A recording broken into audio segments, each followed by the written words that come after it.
In 1943, during the war, John Curtin went to the conference himself as Prime Minister, obviously from New South Wales, but the Prime Minister, and focus of his address to the delegates was to win support for his conscription policy. That same conference, there was a motion from the Warringah FEC to permit the breeding of rabbits in households. The broad spectrum of debate.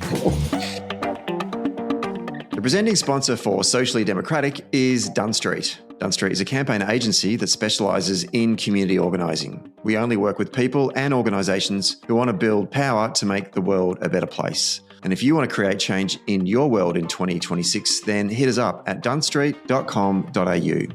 A special shout out to all of our Patreon members. If you want to join those wonderful supporters of our podcast and financially support our show so we can continue to produce great episodes every week, then we encourage you to click on the link in the show notes and subscribe to join the Patreon community of Socially Democratic. And finally, today's episode is brought to you by Maurice Blackburn Lawyers. For over a century, Maurice Blackburn has stood up for fairness, championing the rights of everyday Australians and shaping landmark legal reforms. Today, they're harnessing new technologies to make justice more accessible, more efficient, and more responsive to the needs of modern Australia. All right, let's get on with today's episode.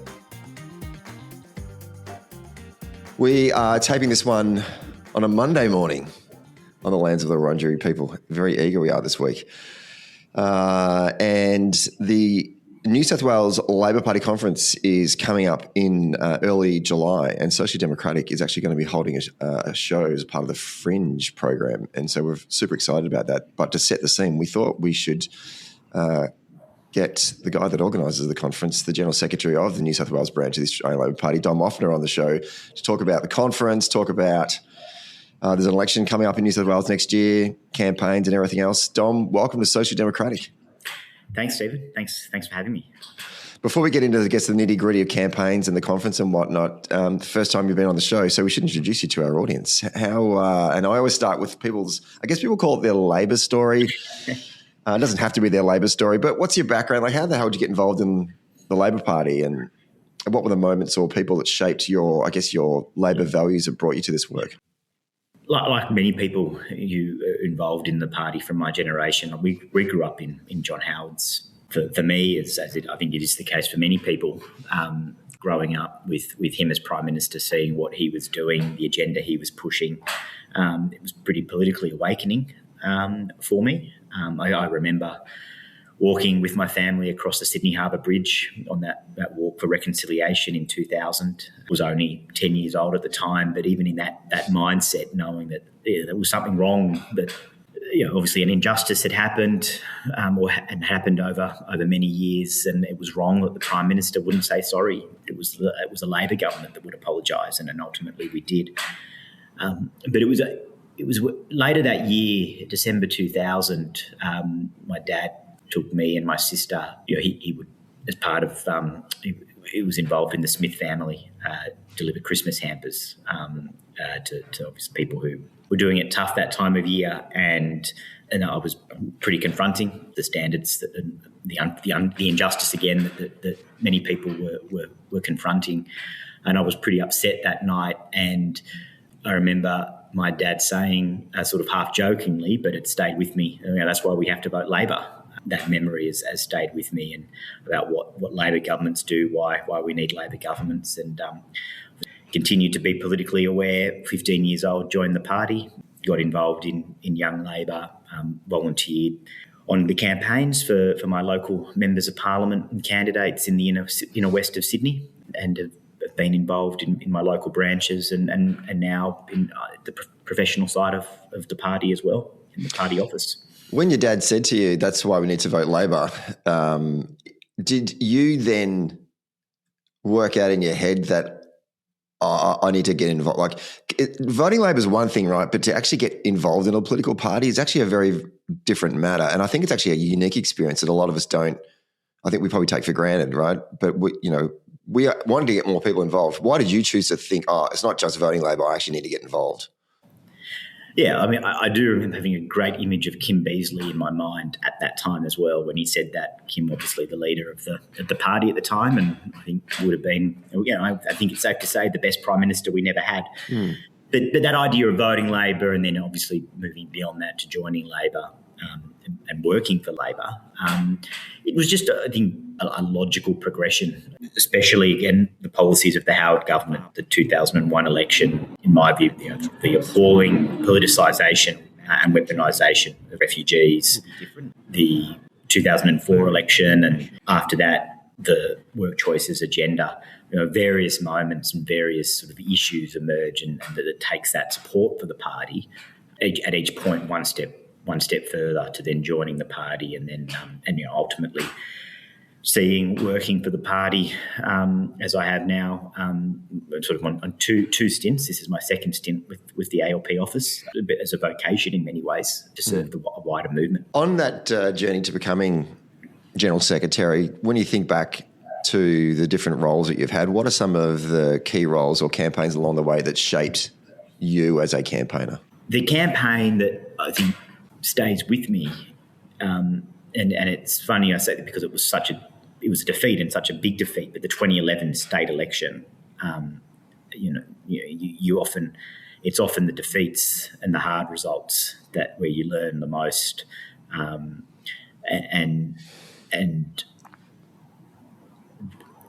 obviously the circumstances that led to that defeat, real low point for the party here in New South Wales, and obviously had national implications as well.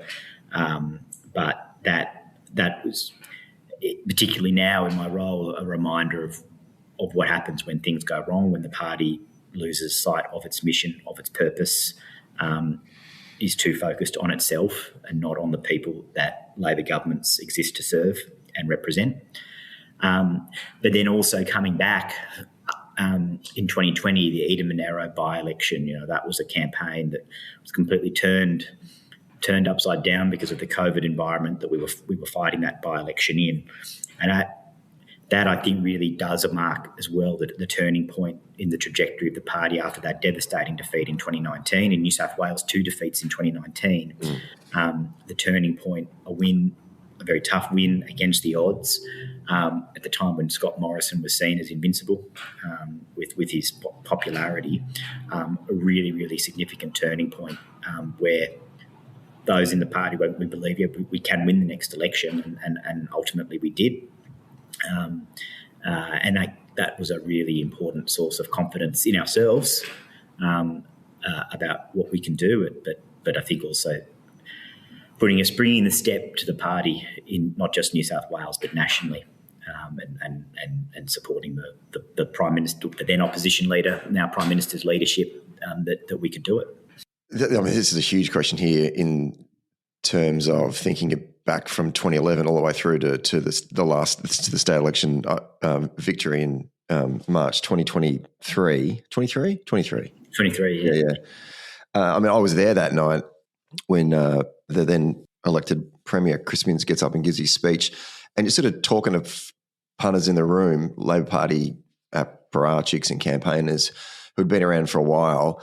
I think the one word that I would use to describe the feeling in the room that night was it was almost like relief that we'd finally jagged a win. And there was a lot, the second word that we used a lot that night was 2011. 2011 came up, right? It was like this thing hanging over the party, over its head. It was like a shit cloud that it just couldn't shake, and it felt like it had shaken that off finally, that experience. I don't know that you'd been in and out of the party over that time, but certainly even while working in the party, but also as an observer, but still an active person within the party. What are some of the key things that needed to happen for the party to get out of that 2011 rut and into that space where it did win in 2023? I mean, I think a really important way of describing it is actually my colleague in the office, George Simon, he sort of coined it in a speech he gave to a state conference. He would have been the 2021 or 2022 state conference, where he talked about the hunger to win. Like, it's very easy, and especially when you're in opposition or in the dying days of a government, it's very easy to let all the problems and the internals, the internal agendas define what we spend our time on. There's always, in political parties, there's always a problem. There's always a crisis. There's always a dispute, factional dispute, interfactional dispute, branch dispute. and that's a good thing. That internal political competition is fundamentally a good thing, and inevitability about politics.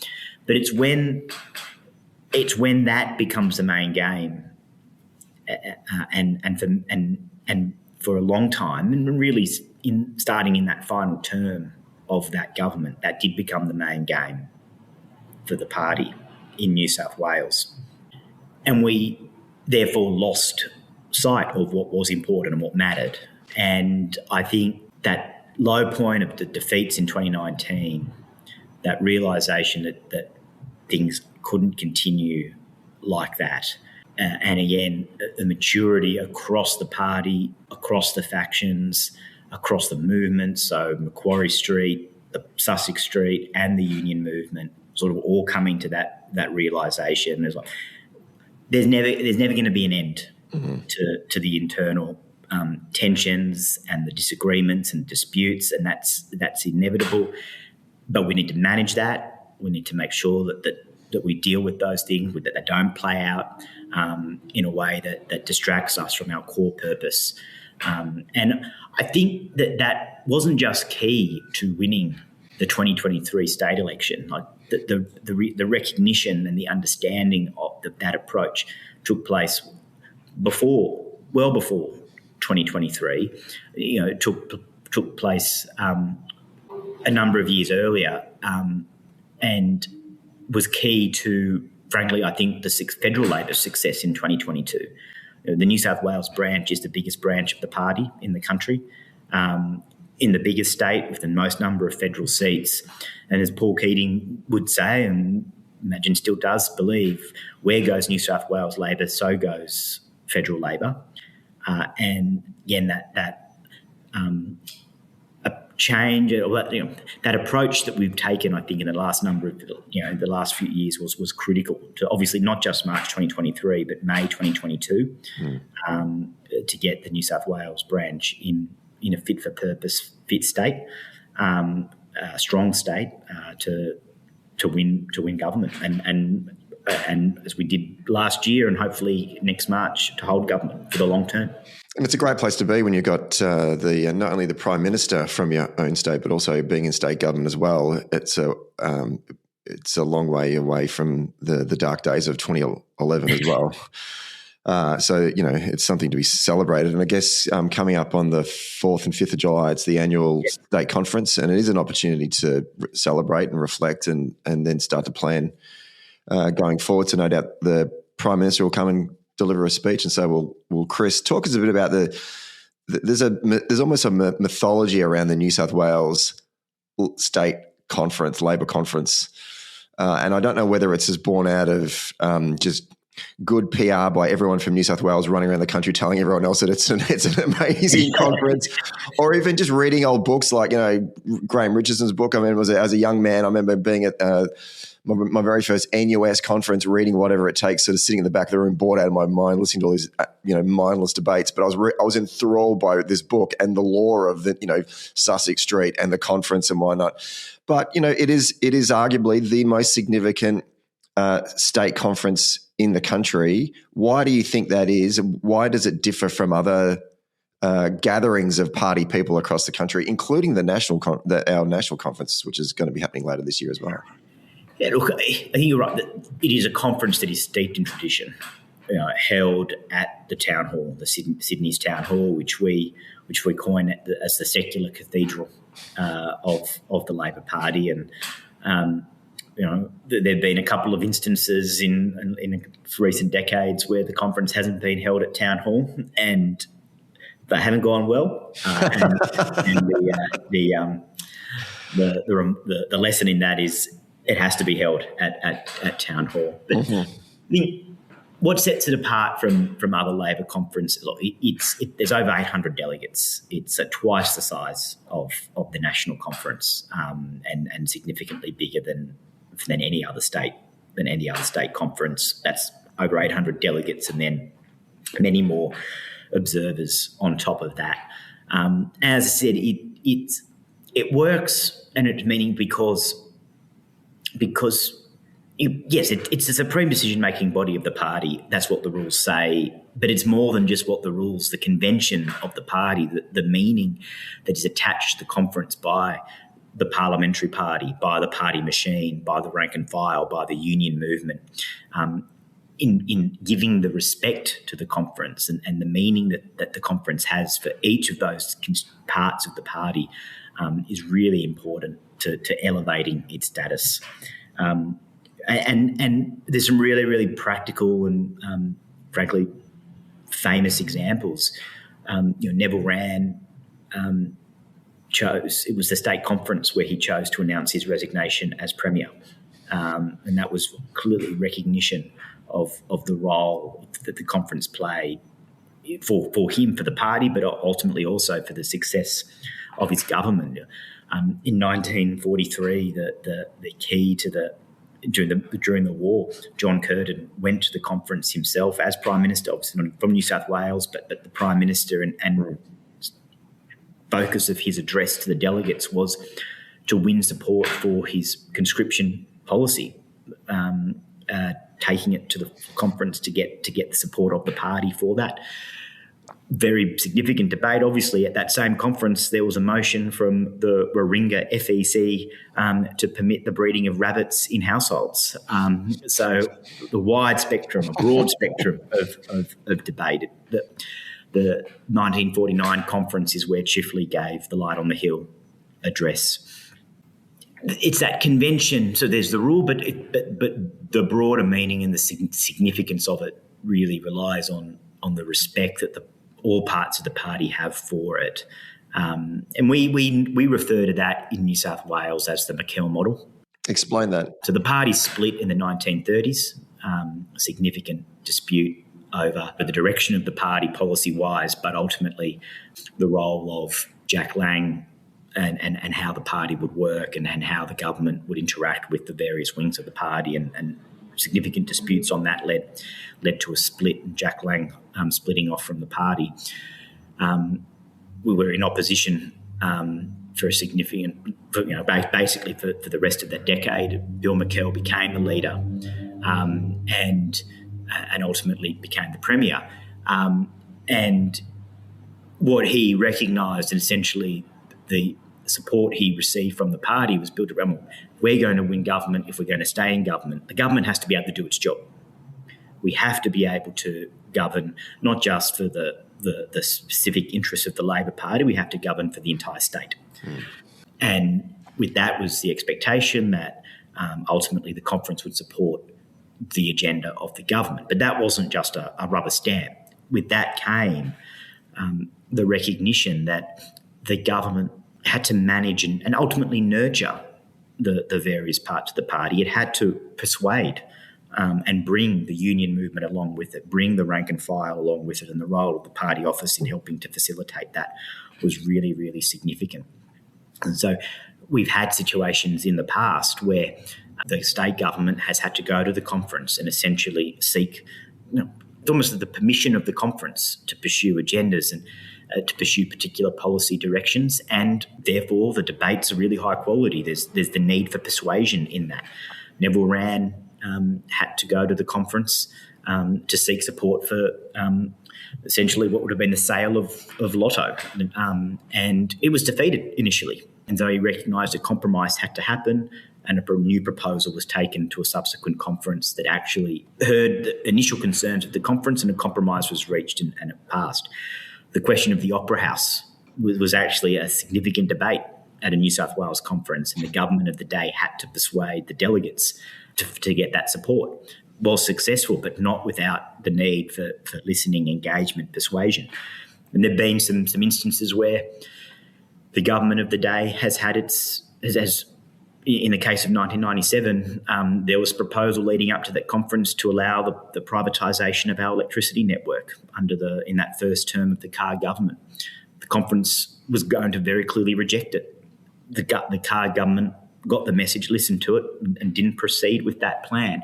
And some would say that was actually really important because the government dropped off its agenda, acknowledged that maybe a lot of those free market policies that had taken place had gone too far. The Liberal national opposition went to the 99 election promising privatisation, and it was a key part of our re-election. Now, there had been the very famous instance where in 2008, one of those conferences that wasn't held at the town hall, where the conference made a clear decision, and there was effectively a breakdown in the McKell Model, because still went about trying to proceed with that policy. And the convention broke down. Yes, there was an issue on rules, and was the government defying a decision of the conference? Can the conference actually make a decision along those lines?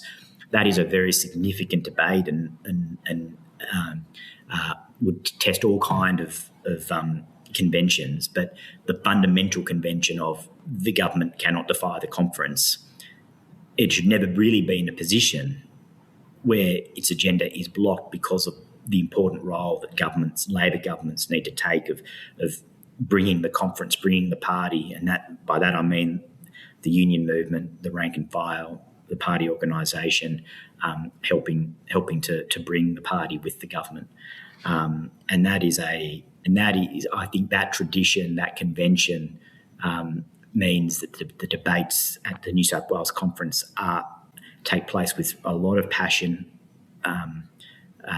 They can be very fierce. In years gone past, they were very personal. Fortunately, we don't have that anymore. I've no doubt Paul Keating was the parliamentary debater that he was because of the skills he learned on the floor of the New South Wales Labor Conference, and it was because those debates meant something. That it's been so important to the success of New South Wales Labor governments over going back to the early 1940s. And when it works, we're strong, and when it doesn't work, well, we saw in that 2007 to 2011 start really with that 2008 conference of what happens when the conference is disrespected. And even the way that the branch sets up the conference floor is unique as well, in which you all face each other. And I think that there's a practicality to that, but there's a symbolism as well, and that is, I think that all political movements need to have a good hard look at each other, when having to make tough decisions. If you can't look one another in the eye, then even when you're having a normal argument with someone in a pub, right? If you're not looking them in the eye, then you're not fair dinkum. And I think there's something about the way that you actually set the conference up that forces you all to look at each other, as opposed to what's happening in society in general is we're all operating in silos, and we're all just doing groupthink.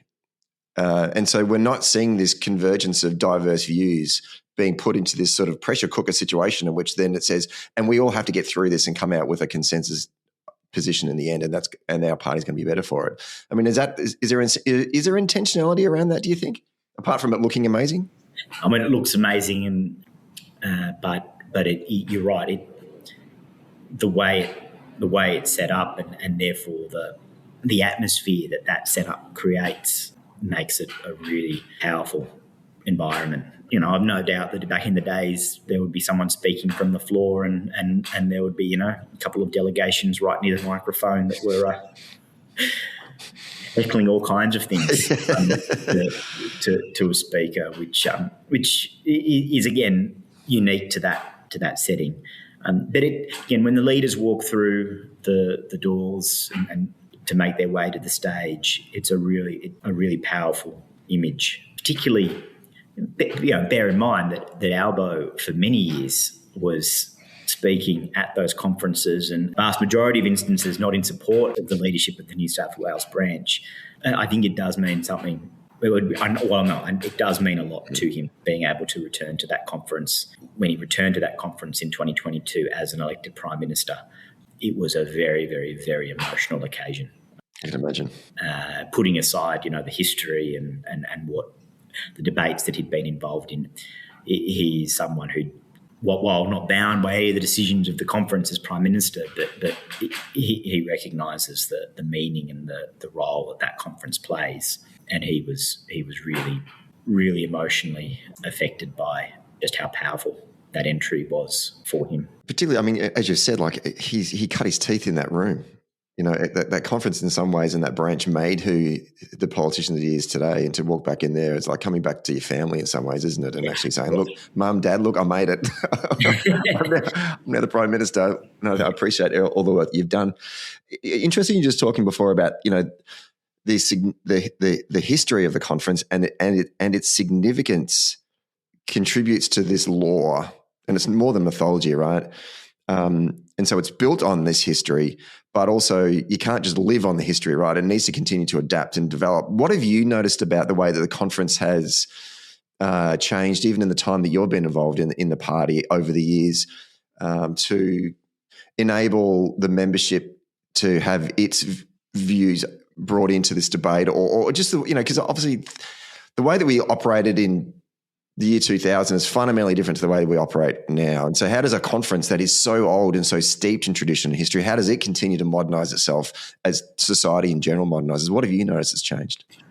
Well, it was a 3-day conference on a long weekend that had evening sessions on the Saturday and Sunday. Wow. So that there's just the realities and practicalities of modern life that have meant that it's no longer. The first conference I attended was on the June long weekend, not 3 days, but it had been over a long weekend. And I just, very, very brave group of party officials who decided to put that on them on a long weekend, even 2 days as opposed to 3 days. And sometimes it was on the weekend of the AFL and NRL grand finals as well.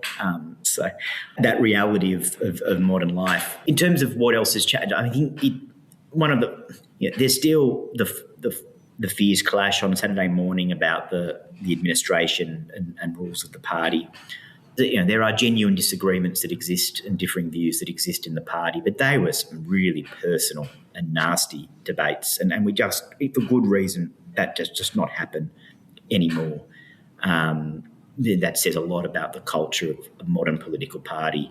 Just what's acceptable behaviour. What's the focus this year at the conference? Like, what's the headline pitch for people who are, particularly in New South Wales, that are thinking about coming along? Why should you come along this year? What's going to be discussed, or what's the focus going to be? I think for any New South Wales conference, it's always important to as a demonstration or projection of the strength of the New South Wales branch, because, as I said a bit earlier, when the New South Wales branch is strong, that means federal Labor is strong. And especially when our state conference is only, I think, 3 or so weeks before the national conference, the demonstration of that and the tone that we can take to that is going to be a really important foundation for the national conference in Adelaide. It is also the last state conference before the next state election, and therefore setting the platform, the organisational priorities of the branch in the months leading up to the state election, the final report by the state government, by the Premier to the conference about what the government has done, and what I would expect is outlining the start of our future plans to not just go to the election with those plans, but the foundations for what we'll do if we are fortunate enough to have a second term. I mean, that's a good time to talk maybe about campaign preparedness. As you did say, this is the last conference before the next election. It's 271 days right now till election day. I'm sure you're counting. 13th of March. New South Wales Labor's in a minority government, but seeking to obviously ensure they get a majority this time around and get a second term. Recent polling, New South Wales-based polling in the Resolve poll of May 20 had Labor's primary on 32, the Coalition on 26, Greens on 10, One Nation on 22. And there was a Resolve poll, which was a national poll, to be fair, that came out today. I don't know if you caught those figures as well, but at a national level, Labor's primary is at 28, Coalition's at 20, One Nation's at 29. And if you pull out the state-by-state numbers, in New South Wales, Labor's at 28, One Nation is at 30. And I just want to get your thoughts on this rise of One Nation, certainly in the polls anyway. And they had a pretty good result at an actual election, which was in South Australia, and that was sort of, I guess, their first testing ground. Then we had the by-election in Farrer, federal seat of in southern New South Wales. It's happened so quickly. That's the thing that I can't sort of grapple, is that they've gone from polling at a federal election of 6.5 points to now we're seeing these numbers of 30% primary. What's your initial reflection on this surge that we've seen towards this far right political party that was once regarded as a bit of a backwater? Yeah, I mean it's my job to always be concerned about these things, and anyone who says that rule out the line that the only poll that matters is the one on election day. Well, of course, people who work in politics, who follow politics, they always have an eye to the polls, and not just it should never just be about one poll, but the trend. And the trend is there. The trend is obvious. It does throw up the fact that what was a traditional contest in most seats, Labor v Coalition, and a smattering of seats where our opponents would be either an independent or the Greens.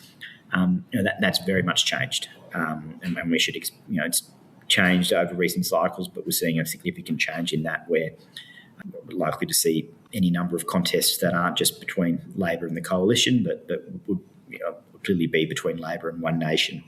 The other point I'd make, though, and this is, obviously the polls are there, the trend is real. People who work in politics need to also take these polls are a snapshot in time.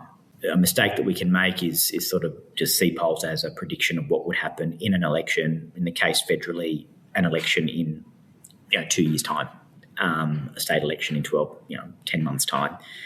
Polls are a snapshot in time. And the key job for us is to, obviously, all the various bits of research that parties undertake is to move beyond seeing something as just a snapshot in time, and then working out the best way and the most effective way to build a strategy to win the support of people.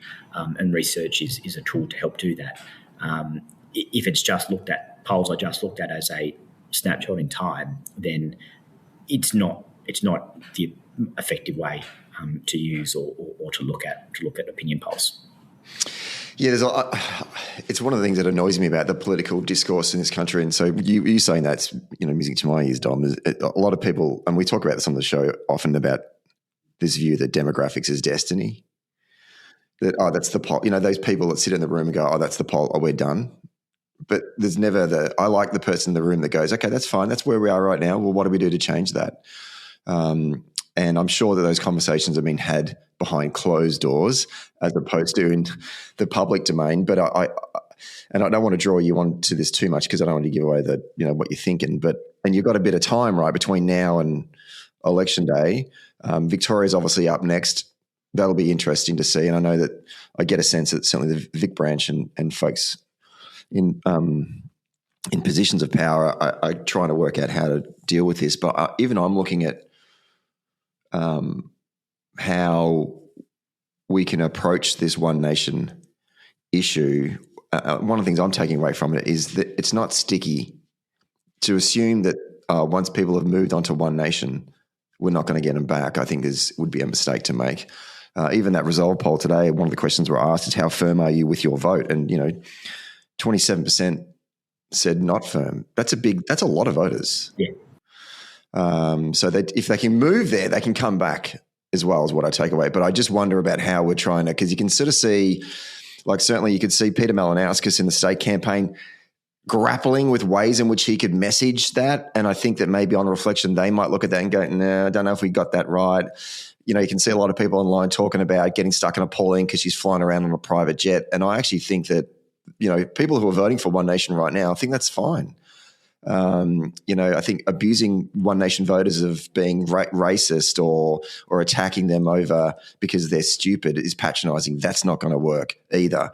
I don't know what's in your mind right now about how broadly do we approach this without you actually giving away how you think. Look, as a general, I think the support that One Nation is receiving at the moment measured in polls, it is the symptom of what has been going on and building up in our economy for a very long time that predates Labor governments federally and in New South Wales and in South Australia. The Prime Minister's right that for too many people, they feel the economy's not working for them. And I think when we look at it in this way, 6 years ago was when COVID, that outbreak of COVID, early 2020, our lives changed.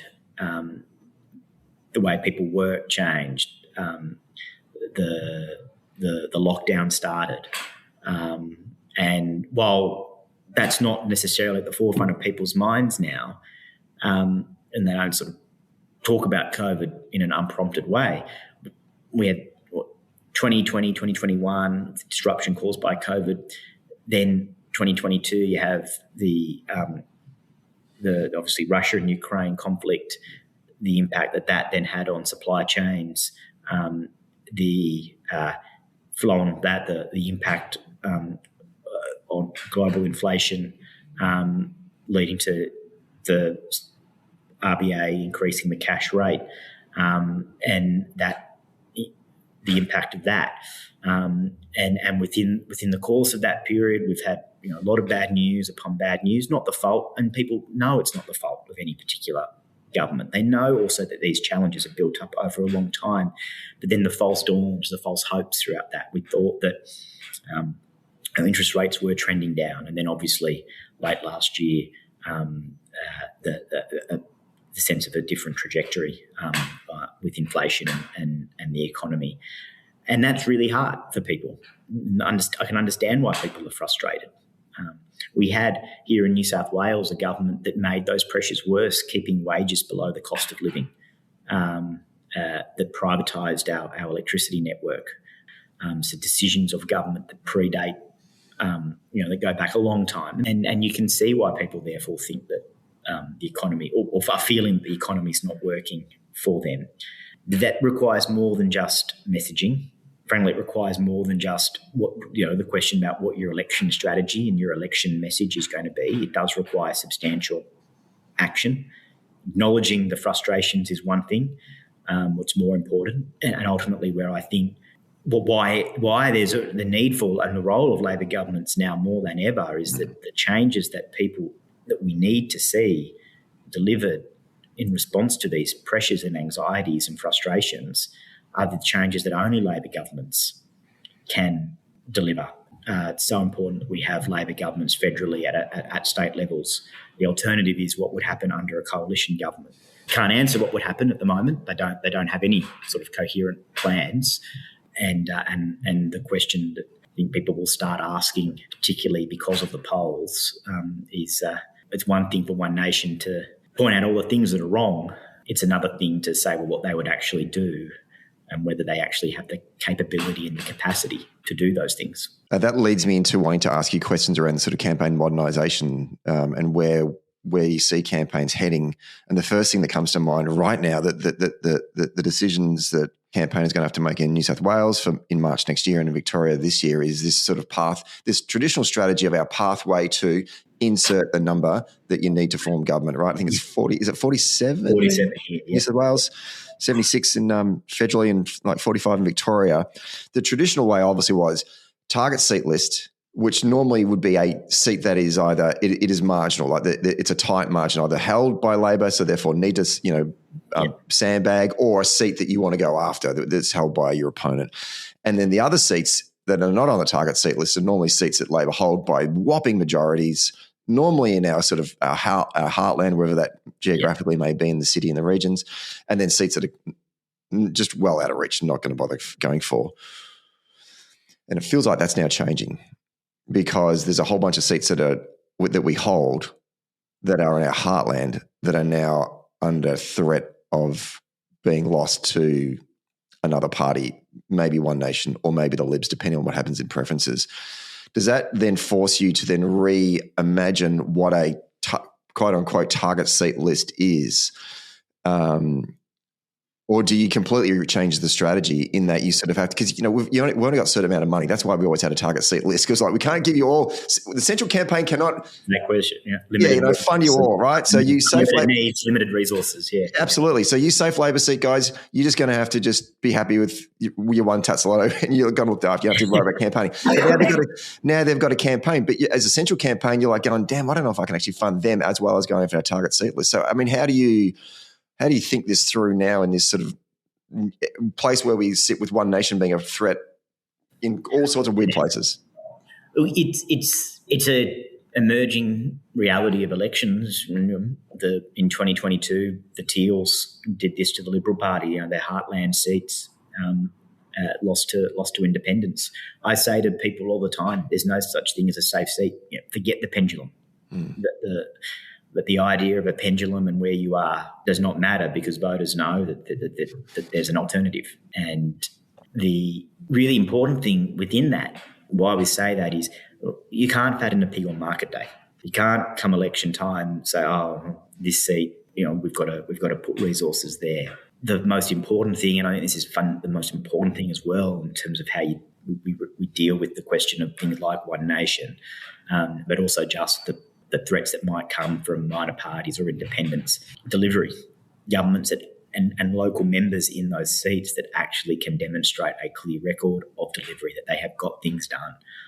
Again, really important for the state government ahead of March is electorates that under previous governments, coalition as well as Labor governments, were denied resources, were denied the investment. One of the most important things that this Labor government has done is build public preschools in areas that had never had any kind of government intervention in early childhood education before.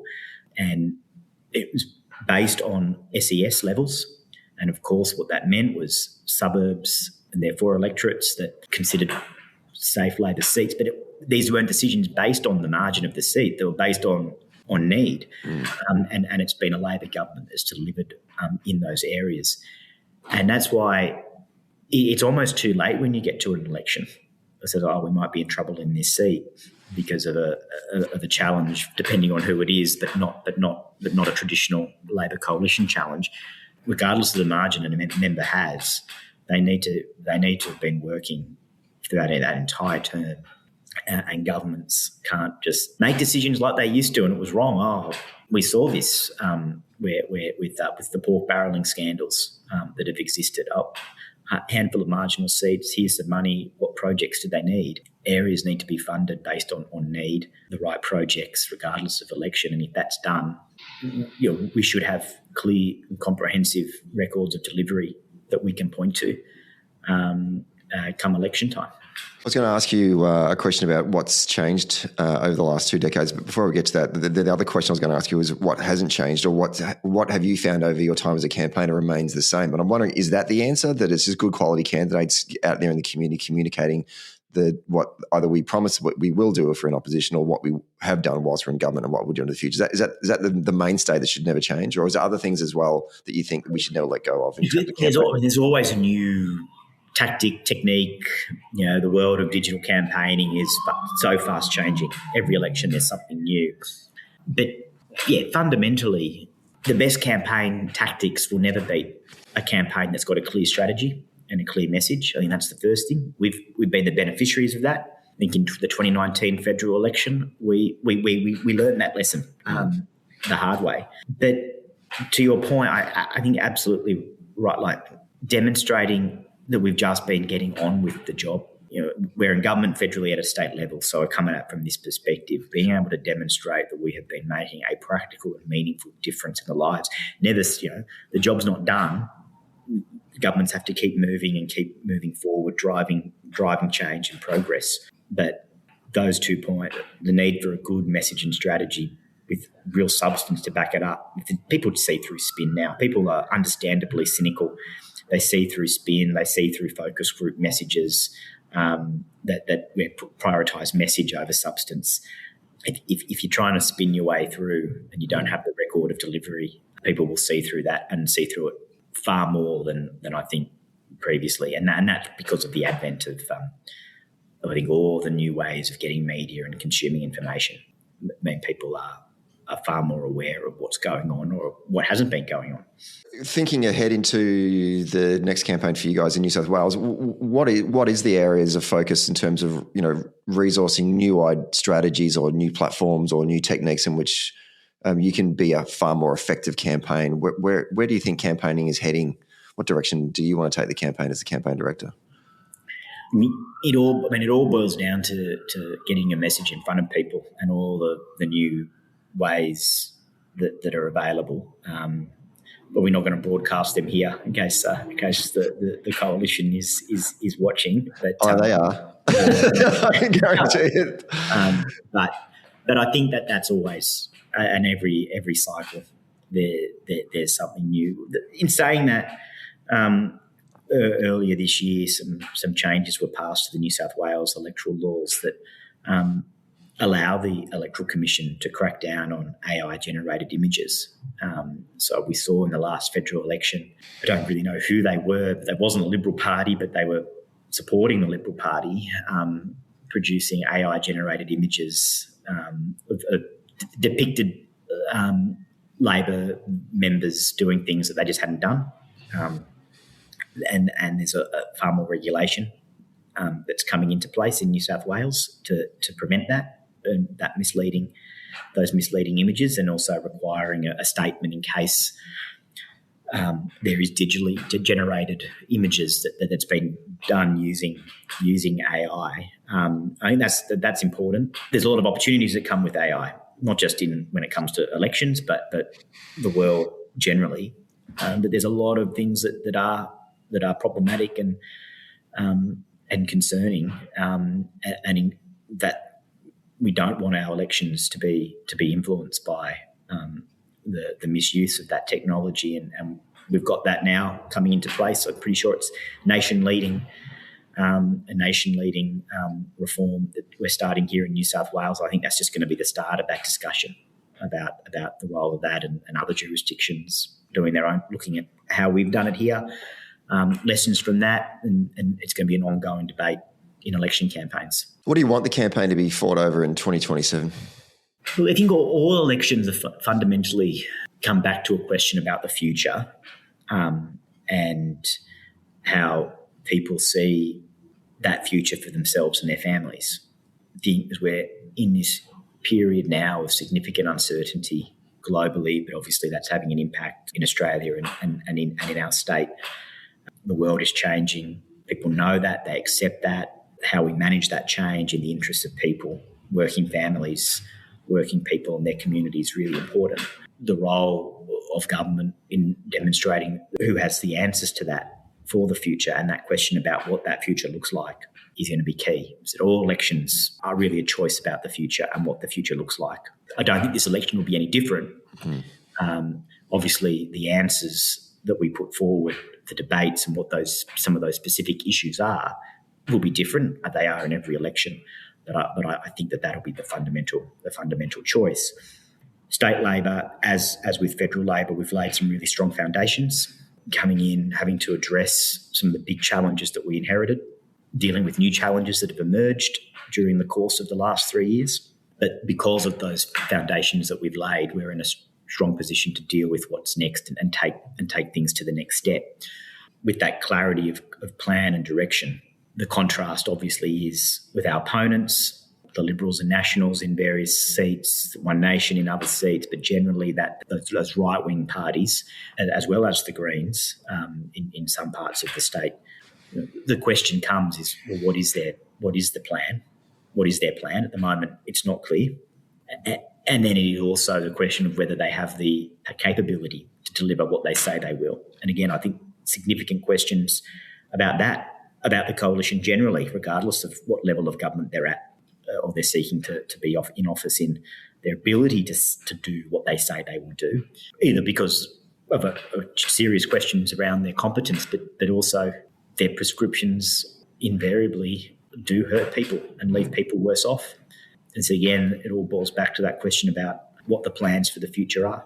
and what that future looks like. And I guess a lot of it will be discussed at the conference coming in July. So it's July 4 and 5. If you're a party member and you want to attend, how do you get? Do you need to register? What's the process? You do need to register. Again, once upon a time, you could just turn up with your party card and walk through the front steps of Town Hall. The reality is security these days, and the world we're in means that we need people to register beforehand. Keep an eye out for your emails. Be information on our website as well about how to register, and I really encourage people to register because there's no other political conference in this country, or frankly no other political event in this country quite like a New South Wales Labor Conference. And Socially Democratic will be there to sample it. We've got a show on the Saturday, I think, during the Fringe at 4 p.m. And I think it's first in, best dressed, right, for the Fringe events. You just walk in, grab a seat. We're not ticketing anything, so. I think that's right. I must admit, you did say at the beginning that I was organising the conference. I must. There is a team at the heavy lifting, the hard work is our organising team, our organisers, our staff have been working around the clock ahead of the conference. And some people can think that these things just happen. They don't. And I really want to acknowledge the team at the New South Wales Labor head office, all that they have done and will continue to do over the coming weeks to pull off that weekend. You're a good party boss there. Give everyone a shout out. Dom, thanks very much for taking time out of your schedule to come on the show today. I really do appreciate it. Good luck with the conference. I'm sure we'll talk to you before the next election, but good luck with the election campaign as well. And we'll see you up in Sydney. Thanks. See you at conference. Hey, Social Democrats. Thanks for listening. Today's episode was hosted by myself, Stephen Donnelly, and produced by Grace Eyre. If you like the show, please rate us and review us wherever you get your podcasts. And if you really like the show, then join our Patreon community for early and ad-free access to each episode.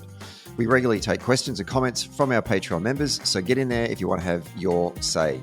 And finally, get all the latest updates and bonus content by following Socially Democratic on our social media channels. The links are in our show notes. See you next Friday.